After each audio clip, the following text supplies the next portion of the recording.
Okay students, तो आइए start करते हैं chapter 1 electric charges and fields. इसका थोड़ा सा इंट्रोडक्शन देखते हैं कि स्टार्टिंग कैसे हुई। तो लगभग 2500 इयर्स बैक, आज से अगर हम 2500 इयर्स बैक चले जाएं, एक ग्रीक फिलासफर थे,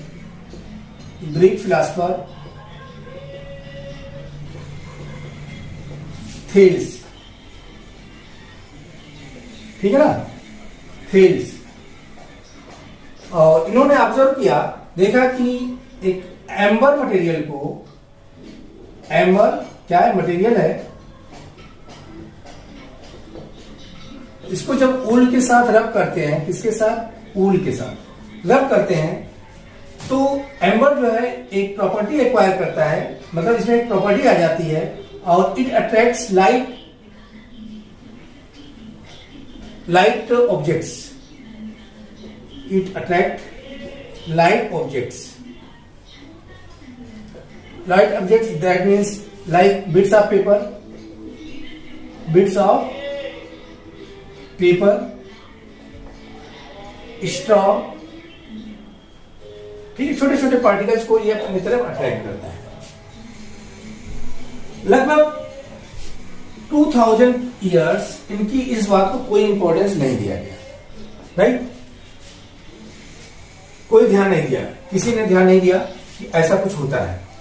इन 1600 एक नए साइंटिस्ट आए, गिलबर्ट, ठीक है ना। इन्होंने सर्टेन ऑब्जर्वेशन किए, ठीक है, और देखा कि like amber some other material as glass, ebonite,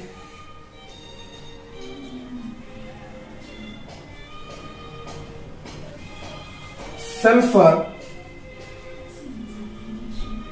also attract when it rubbed, right? Glass, ebonite, sulphur, ये भी इबोनाइट मटेरियल एम्बर की तरह ही बिहेव करते हैं अगर इनको हम रब करते हैं, मतलब ये भी लाइट पार्टिकल को अपनी तरफ अट्रैक्ट करते हैं, ठीक है। तो ये जो प्रॉपर्टी कोई भी मटेरियल एक्वायर कर रहा है, उस पर आ रहा है, जब उसको हम रब करते हैं तो ये प्रॉपर्टी एक्वायर करने की कहते हैं material is electrified, material is electrified.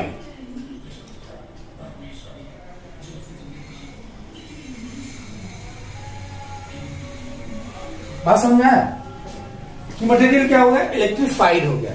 तो ऐसे मटेरियल को हम इलेक्ट्रीफाइड मटेरियल बोलेंगे। क्या बोलेंगे, इलेक्ट्रीफाइड मटेरियल, इलेक्ट्रीफाइड मटेरियल। बात समझा। अगर किसी मटेरियल में रब करने के बाद उस पे लाइट पार्टिकल को अपनी तरफ अट्रैक्ट करने की एबिलिटी आ जाती है, तो that material is said to be electrified material. Electrified material also known as charged material. क्या, चार्ज्ड मटेरियल। इलेक्ट्रीफाइड मटेरियल को चार्ज मटेरियल भी बोलते हैं। ओके स्टूडेंट्स, से नोट डाउन कर लें, फिर आगे बढ़ते हैं।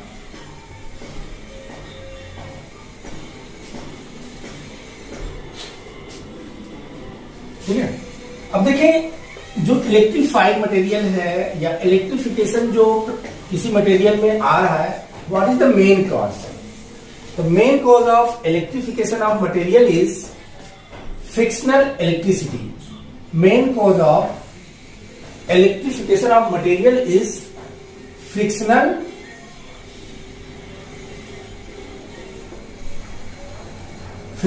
electricity.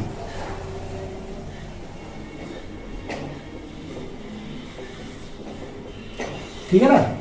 What is the cause of electrification? मतलब that means क्या हो रहा है, जब हम मटेरियल को रब कर रहे हैं तो इलेक्ट्रीफाइड हो जा रहा है, दैट मीन्स उसमें एक प्रॉपर्टी आ गई किसी भी बॉडी लाइट पार्टिकल को अट्रैक्ट करने की। ठीक है, तो ये जो इलेक्ट्रिफिकेशन हुआ उस मटेरियल का, तो मेन कॉज क्या है? मेन कॉज इज, या हम कहें what is the cause of electrification? Frictional electricity, right? Frictional electricity also known as static electricity, static electricity, ठीक है। देखो स्टैटिक इलेक्ट्रिसिटी क्यों बोला गया? क्योंकि जब हम मटेरियल को रब करते हैं, राइट, तो उसमें जो चार्ज एक्यूमुलेट हो रहा है, वो चार्ज एक पोजीशन से दूसरी पोजीशन पे मूव नहीं करता, मतलब स्टैटिक रेस्ट में ही रहता, उसी पोजीशन पे रहता है, इसलिए फ्रिक्शनल इलेक्ट्रिसिटी को स्टैटिक इलेक्ट्रिसिटी भी कहते हैं।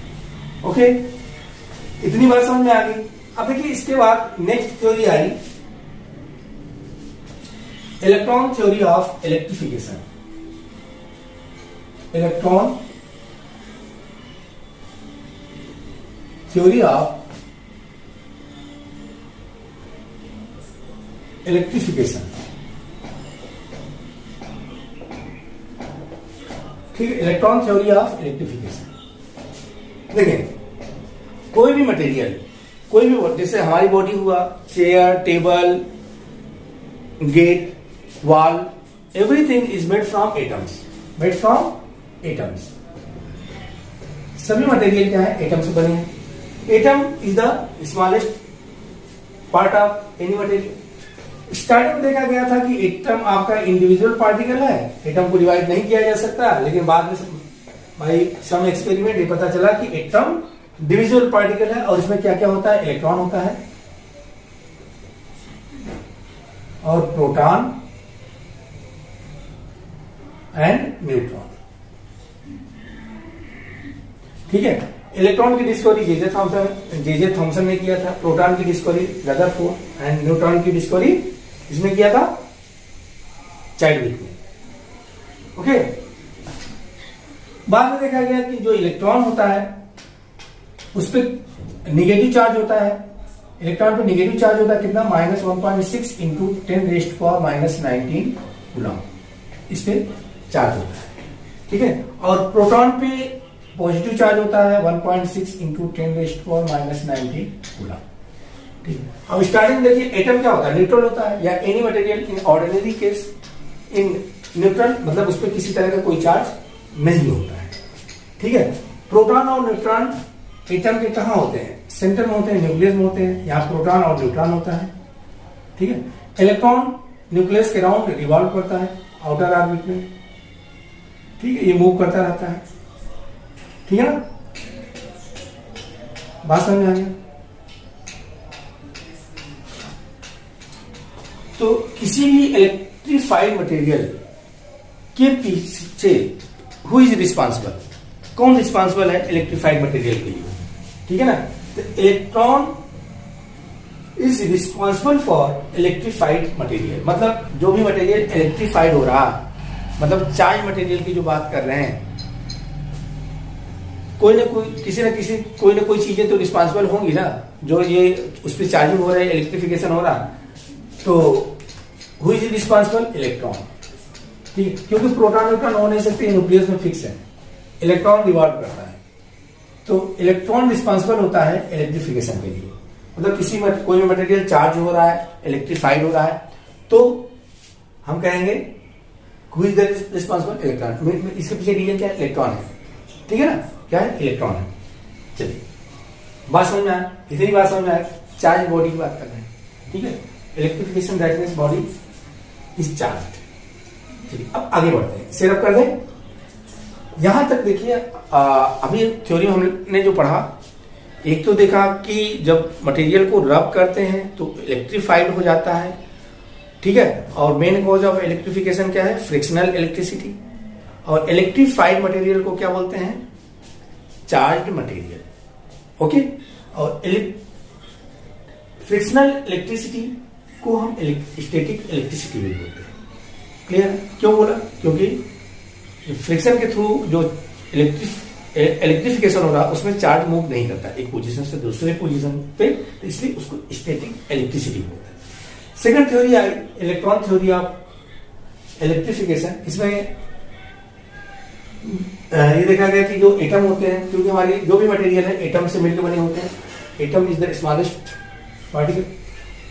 एटम में also have smallest particle like electron, proton and neutron. ठीक है, प्रोटॉन न्यूट्रॉन न्यूक्लियस में होते हैं, ये फिक्स होते हैं, ये मूव नहीं करते हैं. इलेक्ट्रॉन रिवॉल्व करता है इनके आउटर ऑर्बिट्स में अराउंड न्यूक्लियस. ठीक है ना. तो electrification of any material, for electrification of any material electron is responsible. मतलब इलेक्ट्रॉन के कारण ही कोई भी बॉडी या कोई भी मटेरियल इलेक्ट्रीफाइड हो रहा है. ठीक है ना. इतनी बातें हमारे समझ में आ गई. ठीक है, आगे बढ़े. ये थोड़ी सी हिस्ट्री थी चैप्टर को स्टार्ट करने से पहले. अब हम लोग मेनली अब डेफिनेशन से स्टार्ट करते हैं, देखते हैं आगे. तो अभी तक पूरी कहानी में एक बात आई, क्या? Electric charge. ठीक है, इलेक्ट्रिक चार्ज. देखिए पूरी कहानी इलेक्ट्रिक चार्ज पे चलेगी अच्छी खासी पूरे चैप्टर में. ठीक है, आगे भी देखेंगे इसका role.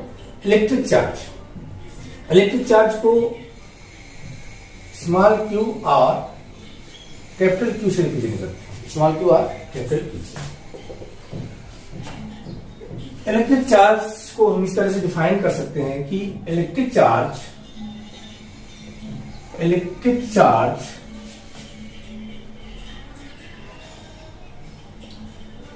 is the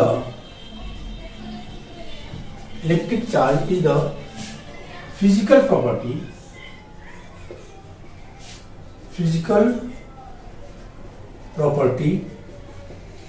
of matter. Electric charge is the physical property is the electric charge is a physical property of matter that causes it to experience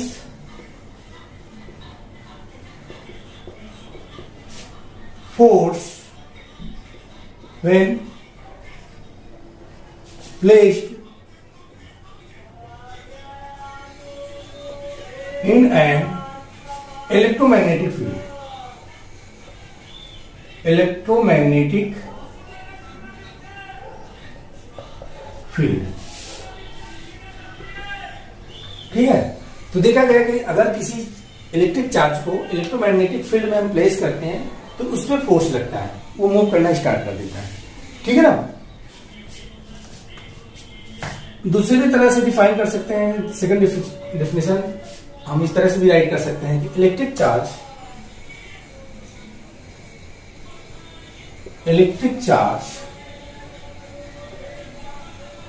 is an intrinsic property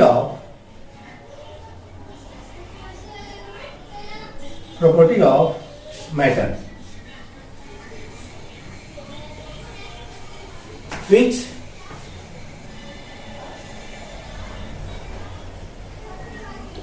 which give rise to force between various objects. ठीक है, ये भी definition हम right कर सकते हैं. तो mainly अगर हम बात करें इलेक्ट्रिक चार्ज की, तो electric charge is the fundamental property of material. ठीक है, फंडामेंटल बेसिक प्रॉपर्टी है किसी भी मटेरियल में, जो किसी भी बॉडी को अपनी तरफ अट्रैक्ट करता है, मतलब उस बॉडी में फोर्स अप्लाई करता है. या जब हम चार्ज बॉडी को इलेक्ट्रोमैग्नेटिक फील्ड में रखते हैं तो उस क्या करता है, फोर्स एक्सपीरियंस करता है. Okay, this is the basic property, fundamental property of material. Okay students, इसे नोट डाउन कर ले.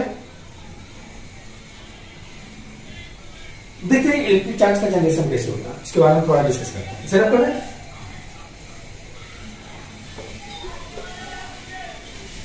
ठीक है. अभी बताया था आपको इलेक्ट्रॉन थ्योरी ऑफ इलेक्ट्रिफिकेशन में कि जो इलेक्ट्रिफिकेशन है वो इज रिस्पॉन्सिबल इलेक्ट्रॉन्स.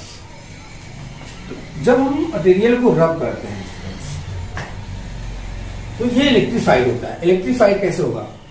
जब हम रब करेंगे, ठीक है ना, या किसी तरह से अगर इस मटेरियल से इलेक्ट्रॉन जो है बाहर जाता है, इलेक्ट्रॉन बाहर जा रहा है, ठीक है, तो इस मटेरियल में क्या होता है, जब इलेक्ट्रॉन बाहर जाएगा किसी मटेरियल से क्या होगा? प्रोटॉन, क्योंकि किसी भी मटेरियल में या एटम में स्टार्टिंग में ऑर्डिनरी स्टेट में नंबर ऑफ प्रोटॉन और नंबर ऑफ इलेक्ट्रॉन इक्वल होते हैं। ध्यान देना इस बात पे। इन ऑर्डिनरी केस किसी भी मटेरियल की बात कर रहा हूं, उसमें नंबर ऑफ प्रोटॉन और नंबर ऑफ इलेक्ट्रॉन बराबर होते हैं, इक्वल होते हैं।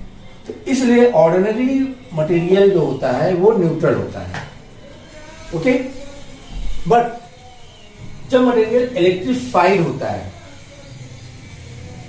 ठीक है, किसी प्रोसेस के थ्रू, तो उस केस में क्या होता है कि या तो उस मटेरियल से इलेक्ट्रॉन बाहर जा रहा है या तो उस पर इलेक्ट्रॉन आ रहा है।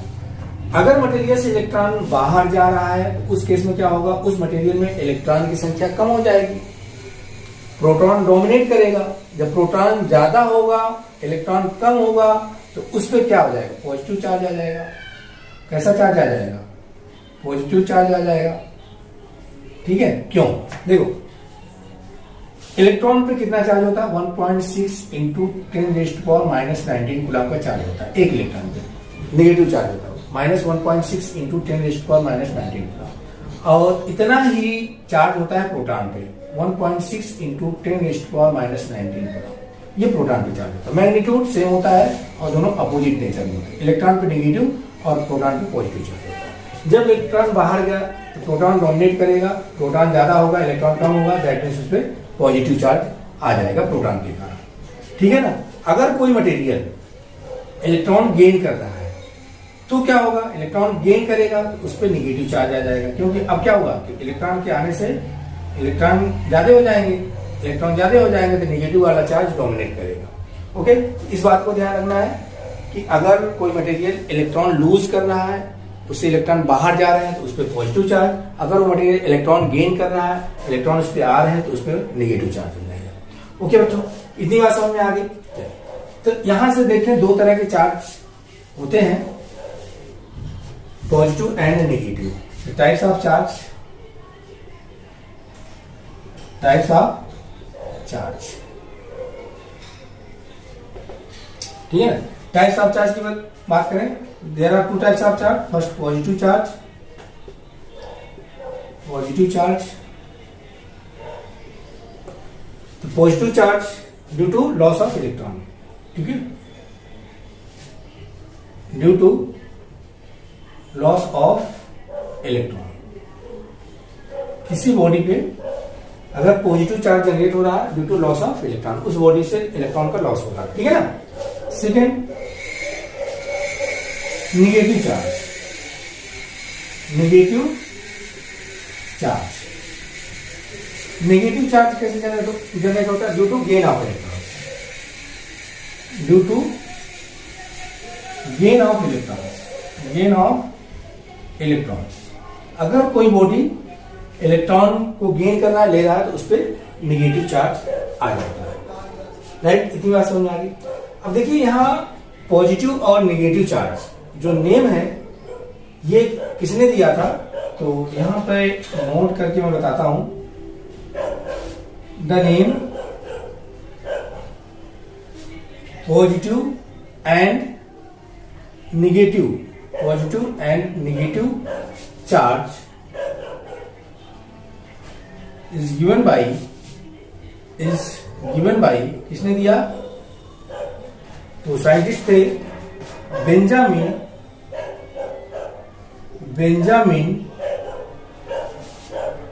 फ्रैंकलिन।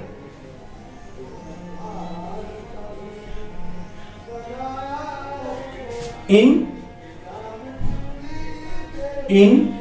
1750 में, ठीक है, 1750 में जो है बेंजामिन फ्रैंकलिन ने जो दो चार्ज थे उनका नाम दिया positive charge and negative charge. Okay students, note down करने से रब कर दें। अब देखिए दो तरह के चार्ज हैं और देखा गया कि लाइक चार्जेस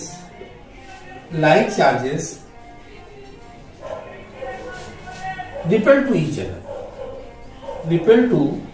ईच अदर। इसका क्या मतलब है? मतलब यह है कि अगर two like charge that means दो पॉजिटिव चार्ज अगर हम पास लाते हैं तो एक दूसरे को ये रिपेल करेंगे, मतलब अवे जाएंगे, मुक्त कर देंगे तो दूर की तरफ चले जाएंगे, रिपेल करेंगे। इसी तरह से अगर हम दो निगेटिव चार्ज पास रखते हैं तो ये भी एक दूसरे को रिपेल करते हैं। ये लाइक चार्जेस, ठीक है ना। सेकंड देखा गया कि अनलाइक चार्जेस